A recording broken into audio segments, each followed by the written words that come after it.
Bienvenue sur Africa 24 dans cette nouvelle édition de l'Africa Tonight. Voici les titres de l'actualité. Controverse autour de la révision extraordinaire des listes électorales au Congo. Le processus est contesté par la Fédération de l'opposition congolaise. Annoncé par le gouvernement ce 7 janvier, l'opération doit durer jusqu'au 16 février. Au Bénin, la Cour constitutionnelle s'est déclarée incompétente en réponse aux différents recours qui lui avaient été soumis. Des recours qui concernent notamment la suppression du système de parrainage. Et enfin, impact du coronavirus sur l'économie ivoirienne. Malgré un ralentissement de la croissance, le PIB de la Côte d'Ivoire est resté positif. Les détails à suivre dans ce journal. Elle suscite la controverse à quelques mois de l'élection présidentielle. Au Congo, le gouvernement a annoncé ce 7 janvier le début de la révision extraordinaire des listes électorales. Ce processus, qui doit durer jusqu'au 16 février, ne fait pas l'unanimité auprès de la Fédération de l'opposition congolaise. Plus de précisions dans ce reportage de notre correspondant Neva Panzou. Près de 5 ans après l'élection présidentielle de mars 2016, le gouvernement congolais n'a pas été capable d'organiser un recensement général de la population afin de maîtriser le corps électoral. En vue de la présidentielle qui doit avoir lieu au plus tard le 21 mars 2021, l'État a opté pour une révision extraordinaire des listes électorales du 7 janvier au 16 février 2021, une méthode contestée par l'opposition. Le ministre Mboulou est en train de lancer l'opération de révision extraordinaire des listes. Mais vous savez bien qu'il est dans sa logique. Parce que là, il est dit clairement que cette démarche ne permet pas une bonne mise à jour du fichier électoral. L'organisation des élections, etc., dépend d'une bonne maîtrise du code électoral. Si on n'a pas une bonne mise à jour du fichier électoral, on n'a pas maîtrise du code électoral. La fiabilisation du fichier électoral a été l'un des points importants sur lequel les participants à la concertation de Madingu de novembre 2020 n'ont pas obtenu de consensus. Les autorités congolaises déclarent ne pas disposer du temps nécessaire à moins de 3 mois de la présidentielle pour recenser toute la population congolaise. C'est que le recensement administratif spécial va durer plusieurs mois. Il y a un qui avait été fait il y a quelques années qui a duré pratiquement 9 mois. Si l'on procède par cette voie, il faudra consentir plusieurs mois de travail et entre-temps, on va se retrouver dans une espèce d'impasse constitutionnelle. La réalisation du 5e recensement général de la population et de l'habitation programmé par l'État devait permettre d'actualiser leurs données sur les caractéristiques démographiques et socio-économiques de la population à tous les niveaux géographiques. D'après les autorités, le processus a été ralenti par la crise sanitaire du coronavirus. Et dans le cadre de la course au fauteuil présidentiel, sachez que le président du Congo, Denis Sassou Nguesso, a officiellement été investi candidat du parti au pouvoir, le Parti congolais du travail, élection présidentielle qui doit se tenir en mars 2021. La Cour constitutionnelle rend son verdict au Bénin. L'instance s'est déclarée ce 7 janvier incompétente en réponse aux différents recours qui lui avaient été adressés. Des recours qui concernent notamment la suppression du système de parrainage ou encore la prorogation du mandat du président Patrice Talon. Reportage signé Leftium. Saisie de 3 recours en inconstitutionnalité du principe du parrainage à l'élection présidentielle du 11 avril 2021 en novembre 2020, la Cour constitutionnelle présidée par le professeur Joseph Tchogbenou a rendu sa décision jeudi 7 janvier 2021. Elle s'est déclarée incompétente pour contrôler le contenu de la volonté du constituant.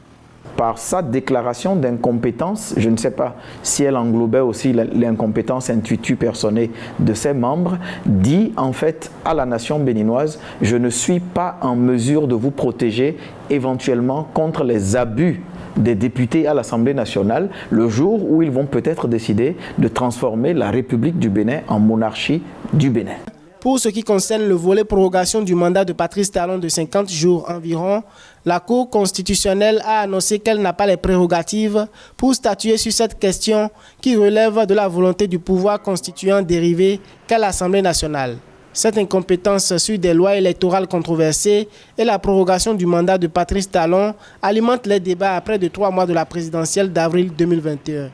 La Cour constitutionnelle aurait pu faire preuve davantage de pédagogie aurait pu montrer davantage le sens de l'anticipation au moment où cette constitution se révisait en 2019, des suites d'un dialogue politique dont on peut regretter qu'il n'ait pas été le plus large possible, dont on peut regretter qu'il n'ait pas été suffisamment explicite sur ces objets, sur ses conséquences, et nous y sommes justement. À noter que la Cour africaine des droits de l'homme et des peuples a enjoint l'État béninois d'abroger la loi constitutionnelle portant révision de la Constitution, de même que le code électoral avant toute élection.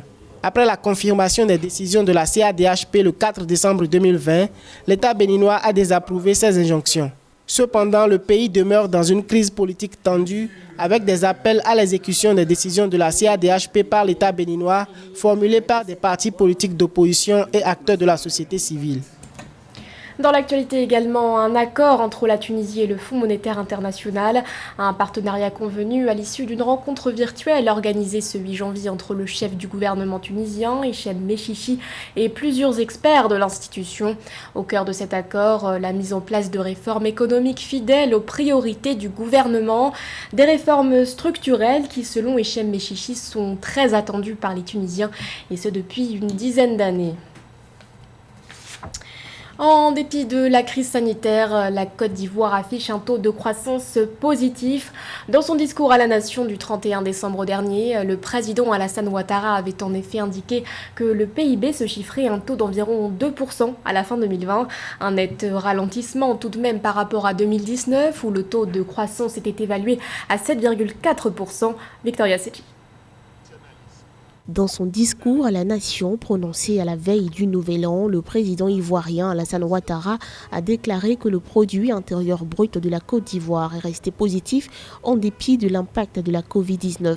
À fin 2020, le produit intérieur brut a affiché un taux de près de 2% selon le chef de l'État. Rappelons qu'en 2018 et 2019, la croissance du PIB réel était de 7,4% d'après la Banque africaine de développement. L'appareil productif de notre pays a connu un ralentissement avec une révision du taux de croissance du produit intérieur brut à environ 2% cette année 2020, contre environ 7,2% initialement prévu.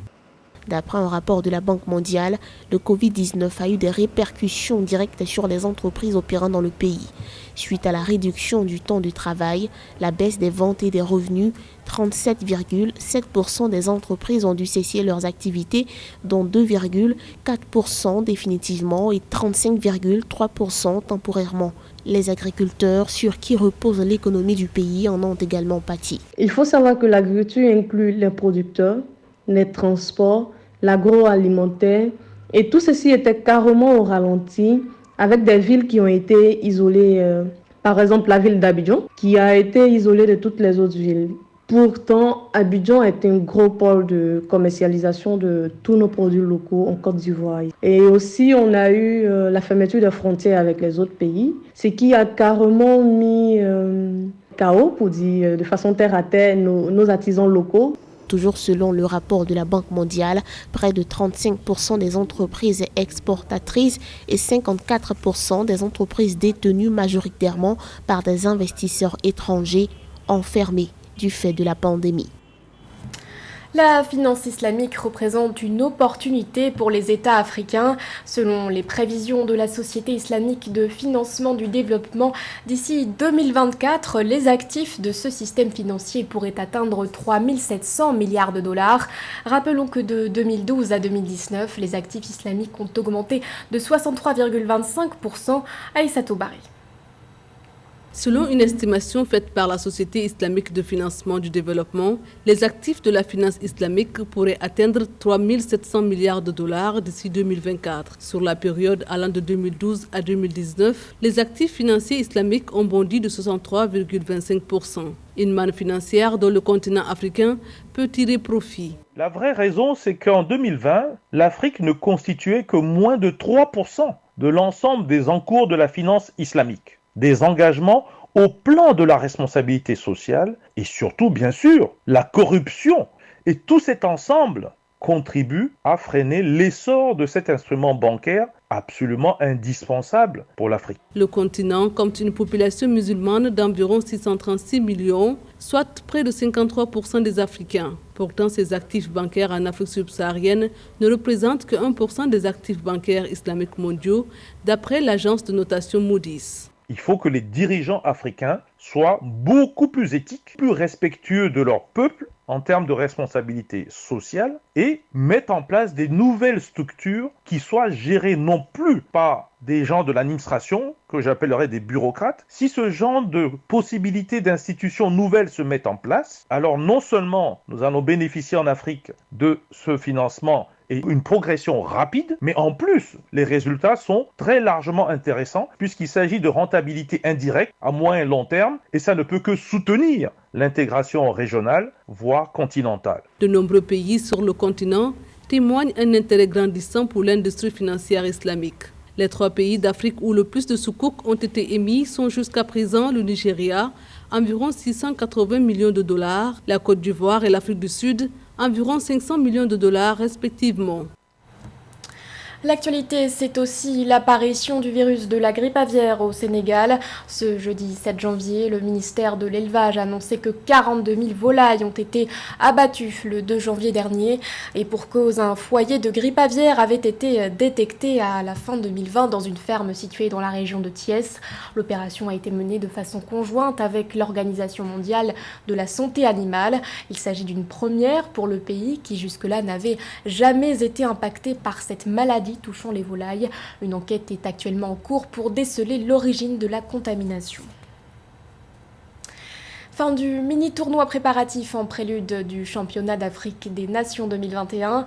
Pour cette dernière rencontre, les grues à primes d'Ouganda se sont imposées 3-0 face au MENA du Niger. Ce score classe l'Ouganda en tête de ce mini-tournoi. Retour sur cette rencontre avec notre correspondante Mildred Diamou.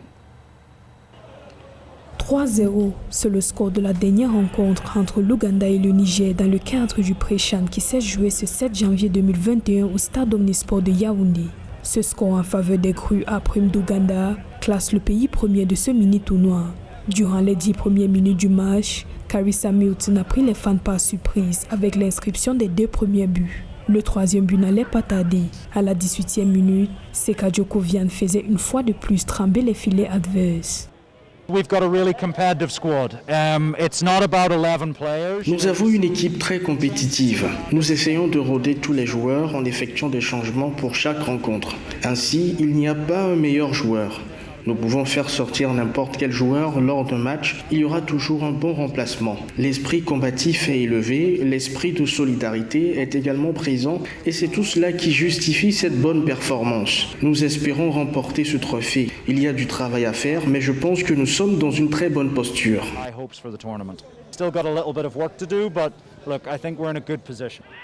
De retour pour la deuxième phase de jeu, les MENA du Niger multiplient les accès dans le camp de l'adversaire. Des efforts stériles des MENA qui ne réussissent pas à tromper la vigilance du portier ougandais Joël Mukubwa. Le score 3-0 reste inchangé jusqu'à la 90e minute de jeu. Je pense qu'à l'issue de ces 3 matchs préparatoire au CHAN, je pense qu'elle a véritablement servi à la préparation de notre équipe. On a fait sur les 3 matchs un revue d'effectifs pour voir les possibilités, les potentialités qui s'offrent à nous dans l'utilisation de notre effectif. Je pense qu'on a des réels enseignements et ça va nous permettre de réajuster sur cette semaine qui va rester pour la préparation et la régénération, de corriger les tares que nous aurons remarqués à l'issue de ces 3 matchs. Quand on mettra tout en œuvre pour faire valoir, pour faire flotter notre drapeau nigérien. Pour le championnat d'Afrique des Nations qui se tient dans une semaine au Cameroun, l'Ouganda est l'une des équipes à surveiller de près selon les experts. Précisons pour le cas du Niger que c'est sa 3e participation au CHAN avec sa meilleure performance lors de l'édition de 2011 au Soudan. Ce journal a été réalisé par l'ensemble de la rédaction. Merci de votre fidélité. L'actualité continue sur Africa 24.